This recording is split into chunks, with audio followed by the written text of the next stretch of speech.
Pourquoi de nombreux enfants autistes n'évoluent pas? Ce n'est pas la raison que vous croyez.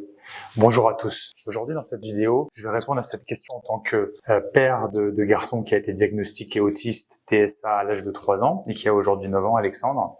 Et j'ai longtemps été dans la même situation que vous, à savoir que j'ai cherché de très nombreuses solutions, du moins toutes celles que pouvaient me proposer les professionnels de santé, pour pouvoir améliorer mon fils, toujours dans l'espoir que ce n'était pas un diagnostic sur lequel on ne pouvait rien faire, mais une situation qui pouvait évoluer ou très fortement évoluer. Et j'ai constamment cherché ce qui pouvait avoir un impact majeur sur son développement. J'avais toujours le sentiment qu'il y avait un blocage quelque part. Si vous regardez cette vidéo, c'est que vous avez probablement le même sentiment.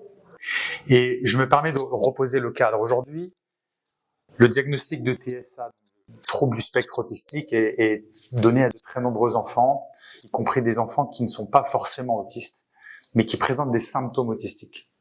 Et aujourd'hui, les spécialistes tels que les psychologues, les psychanalystes ou peut-être moins les psychanalystes, mais les pédiatres, les médecins, les neurologues ont parfois de grandes facilités à poser ce type de diagnostic. On vous a dit probablement de faire des thérapies ABA, de vous occuper davantage, de stimuler davantage votre enfant, de faire plus d'exercices, plus d'entraînement avec un éducateur, avec un orthophoniste, et c'est probablement vrai. Mais le problème, c'est que c'est insuffisant, notamment lorsque, à la source du problème, vous avez un trouble électrophysiologique au niveau du cerveau. Je reviens pas sur les autres vidéos de cette chaîne où effectivement je vous ai expliqué les grands changements que j'ai pu observer suite à la mise en place de la neuromodulation chez mon fils, où justement on a pu observer à travers un électroencéphalogramme des déséquilibres électrophysiologiques majeurs dans le fonctionnement cérébral d'Alexandre. Mais si effectivement vous essayez de stimuler votre enfant, vous essayez de le socialiser, vous essayez de lui donner des cours avec un orthophoniste, c'est pas forcément la quantité qui va changer la donne à partir du moment où il y a un verrou électrophysiologique au niveau du cerveau.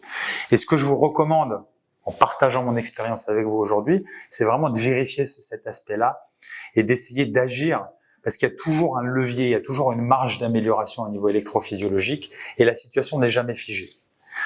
Maintenant, si vous suivez ces recommandations de spécialistes que je ne remets absolument pas en question, la seule chose que je remets en question, c'est leur degré d'efficacité.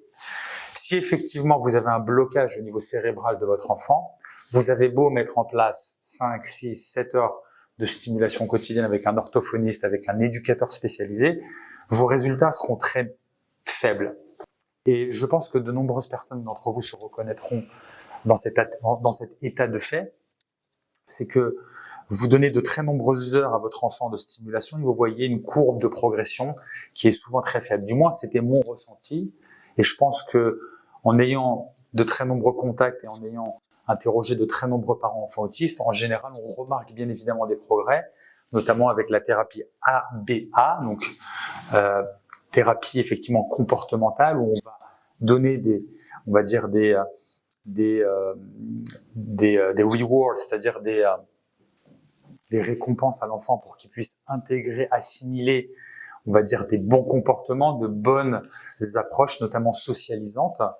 Mais le problème, c'est qu'on arrive à un moment donné rapidement à un plateau et que ça ne change pas le fond du problème. Si votre enfant a des stéréotypies, si votre enfant a des problèmes au niveau comportemental, une incapacité à se concentrer, ça va bien évidemment avoir un impact, mais qui va être très mineur. Dans mon cas de figure, de l'ordre de 10 à 15% d'amélioration maximum. J'avais une psychologue à la maison qui venait et qui travaillait à plein temps avec mon fils, qui allait à l'école avec lui. Les progrès ont été mineurs.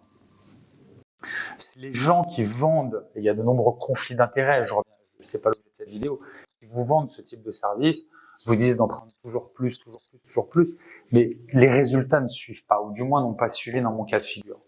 Là où j'ai vraiment observé un grand changement, c'est à partir du moment où je me suis concentré sur l'électrophysiologie de mon fils, et c'est là que j'ai trouvé, non pas une guérison, parce que j'en suis qu'à 3 mois de stimulation, de neuromodulation, mais des changements majeurs, et pour la première fois en 7 ans, d'errance thérapeutique où j'ai mis en œuvre tout ce que je pouvais J'ai fait de l'ABA, j'ai rencontré des psychanalystes, des pédiatres dans différents pays, où j'ai lu un maximum de littérature, d'ouvrages, où j'ai toujours cru dans la plasticité, dans la capacité du cerveau à changer. C'est la première fois que je vois mon enfant progresser. L'hypersensibilité a disparu au bout d'une semaine, auditive, tactile, les stéréotypies ont complètement été très fortement réduites en 2 à 3 mois. Et j'ai un enfant qui, d'un point de vue comportemental, n'est pas neurotypique, mais se rapproche très fortement d'un enfant neurotypique au niveau comportemental. Je vous ai fait des graphiques, effectivement, où vous pouvez voir un petit peu sur les principaux paramètres, à savoir la régulation, les stéréotypies, l'engagement, la communication, la qualité du regard, qui est très important et pour lesquels la plupart des enfants considérés comme autistes ont des problèmes de contact visuel, de langage, d'engagement, de concentration, de rapidité cognitive pour résoudre des problèmes.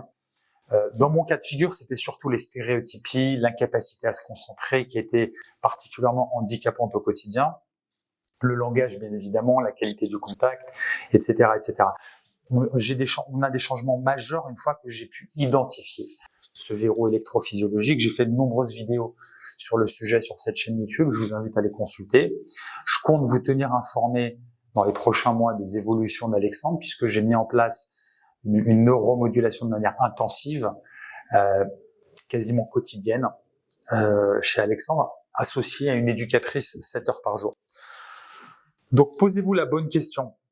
C'est pas toujours de faire plus de stimulation comportementale qui va améliorer la chose, mais peut-être que le problème est ailleurs et je vous invite à vous focaliser là-dessus parce que les chiffres qui sont donnés par la littérature scientifique, que je mets également en description de cette vidéo, sont particulièrement éloquents et je vous invite dans l'intérêt de votre enfant à vous documenter sur le sujet puis à faire vos recherches. Voilà. Je vous souhaite bon courage dans l'amélioration de votre enfant.